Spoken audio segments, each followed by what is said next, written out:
Bağça müəllim işi var yoldaşlar. Mən sizə bağça müəllim işlərindən bəhs etmək istəyirəm. Bir neçə variantda bu sferə aid olan işlərdən bəhs etmək istəyirəm. Müəllimlik və əlaqəli.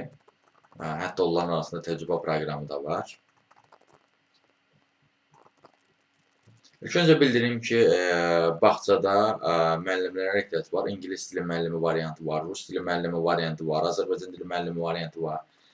Erkən inkişaf üzrə müəllim işi var. Bu işə də müraciət etmək üçün bəs yaxşı siz kim olmalısınız? Siz hansı sahədirsə buralardan həmin sahə üzrə ya təhsiliniz olmalıdır, yaxud da təcrübəniz olmalıdır. İşte, uşaqlarla işləmək bacarığınız və səbriniz olmalıdır. Bu bir variant idi, bir şirkətdə idi. Amma buna əlavə İncəsənət və Bilim Mərkəzi adlı şirkət var. Həmin şirkətdə də ingilis bölməsi üzrə bağça müəllim işi var. Bakalavr dərəcəniz varsa və yaxud da magistr tələbəsinizsə, bu işə müraciət etməyə düşünə bilərsiniz.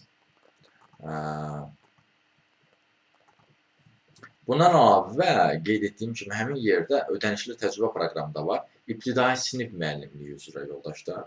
Ali təhsiliniz varsa, bu variantdan da istifadə edə bilərsiniz. İbtidai sinif şagirdlərlə işləmə bacarığınız və marağınız varsa, Azərbaycan dili və riyaziyyat fənləri üzrə yüksək bilik səviyyəniz varsa, bu işə müraciət edə bilərsiniz. Bu işlərlə müraciət etməkdə dəstək istəyirsinizsə, yaxud da digər işlərlə də tanış olmaq istəyirsinizsə, bir sözlü iş tapmanızı çətinlik çəkirsinizsə, onunla bağlı əlaqə vasitəsilə mesaj yaza bilərsiniz. Əlaqə vasitəsi profildə qeyd olunubdur. Siz bu videonu harada görürsünüzsə, kanala daxil olun. Kanala daxil olduqdan sonra diqqət eləsəz, profildə əlaqə vasitəsi var. Həmin əlaqə vasitəsini götürüb mesaj yaza bilərsiniz.